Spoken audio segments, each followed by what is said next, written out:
in desperate need in America today, in America this week, for a healthy dose of religious humility. There are too many people getting too much face time on television who claim exalted status for Christianity and who are demeaning other faith traditions, particularly that of Islam. And my friends, this has got to stop. The trigger for this latest wave of intolerance is media coverage, many of you have seen it, about a plan to build a Muslim community center 2 blocks from Ground Zero. The center will have a mosque, an auditorium, and pool. It is modeled after YMCAs and Jewish community centers all across the country. For all I know, it's got locker rooms and childcare.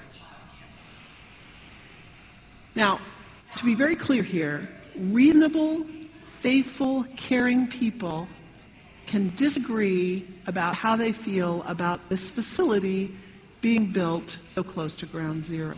But that does not justify the wave of fear and suspicion that has washed over this country over the last 10 days. The media are now calling this a wave of Islamophobia that is sweeping across America. I saw a story this week on CNN about a minister in Gainesville, Florida, who has declared September 11th of this year Burn the Quran Day. Thank you for your reaction. That was mine. This guy is a minister at a non-denominational church called the Dove World Outreach Center. He said all kinds of disparaging, insulting, inaccurate things about Islam that I'm not going to repeat from this pulpit.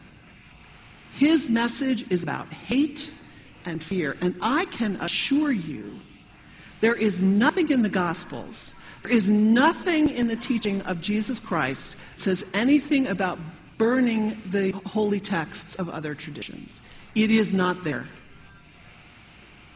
The proposed burning of the Quran is obscene. It is not the work of peace. It is not the work of understanding. It is not the work of building bridges. It is insanity. Now, the good news is there are a lot of groups, a lot of churches, even the National Association of Evangelicals, who are condemning this action and urging the church to cancel their event. A conversation about God demands grace and openness, a willingness to learn, to have our own ideas challenged, our convictions questioned. These are the hallmarks of humility. When I was in seminary, I read from someone whose name is lost to me now, when you speak of God, your voice should shake a little. You know, Jesus had no time for religious know-it-alls. He saved some of his harshest criticism for church leaders, for the Pharisees, the religious leaders who were so certain about who was out and who was in, who was holy and unholy, clean and unclean. Jesus was forever taking all this religious certainty and turning it on its head. And we can only imagine what Jesus would have said about Pastor Terry Jones and his Burn Quran campaign. I think he would say, this has got to stop. Followers of Islam believe that the Quran is a collection of revelations received by the Prophet Muhammad from God about 1400 years ago. They believe that Muhammad was the last of a series of prophets and teachers and messengers that included Adam, Moses, Jesus, Abraham, all names revered by us as well. The word Islam means peaceful surrender to the will of God. The Quran was written at a time when Muslim people were being driven from their homes, persecuted, and killed.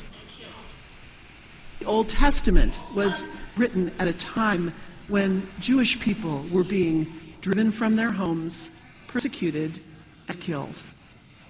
And religious scholars will tell you that most Holy Scriptures have stories of war and violence in them. Throughout history, most faiths have used these texts to justify violence. And if there's anyone in this room at this moment who's thinking that I've got it wrong, after church today, pull out your Bible and look up Psalm 137. And you'll see that our own text has passages that can make us uncomfortable. But also, like the Bible, predominant message of the Quran is of peace and care, and loving God, justice, care for the neighbor, care for the stranger. In the Bible, we have thou shalt not kill. In the Quran, we have whoever kills another, surely he is killing all of humanity. And whoever saves the life of another, surely he saves the lives of all humanity. These are words of peace, words of faith, words that could save the world if we would take them to heart. The second thing you can do the next time someone sends you one of those emails demonizing Islam, delete it. Don't forward it. Don't participate in the stereotyping. Don't give in to your fear. It's okay to be a little afraid. We all have those emotions. Just don't give in to it. Don't sign on for it. Don't focus on this tiny group of extremists who commit acts of violence. Focus on the hundreds of millions of Muslim people in the world who are people of faith, whose priorities and concerns and families are not so different from your own.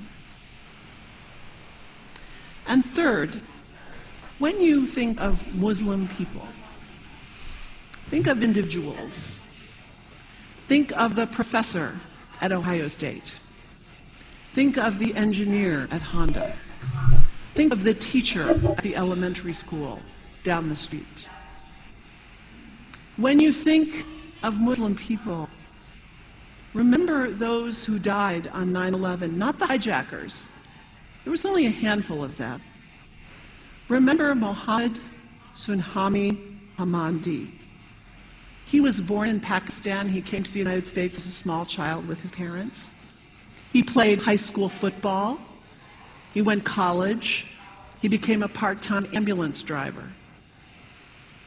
He died, this Muslim young man, on 9/11, trying to rescue people and save lives. When you think of Muslim people, remember Mohammed Salahuddin Cloudhurry. He was a waiter at Windows on the World, which was at the top of the World Trade Center. He died that day. His wife had their baby 2 days later. When people remember Rama Salih, she was a woman, 28 years old. Her neighbors described her as fun and outgoing and generous. And she died on American Airlines Flight 11, 7 months pregnant with her first child. Remember the founder of the Islamic Circle of North America, who worked in the World Trade Center and also died on September 11th. That same group now is giving away tens of thousands of copies of the Quran in response to the campaign about burning the Quran. In the language of their own tradition, they are spreading words of faith and peace and hope.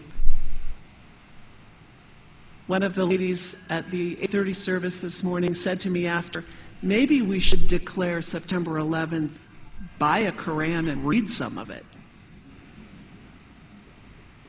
It is for us to share our message of love and hope and peace, but let us do it with grace respect, and above all, humility.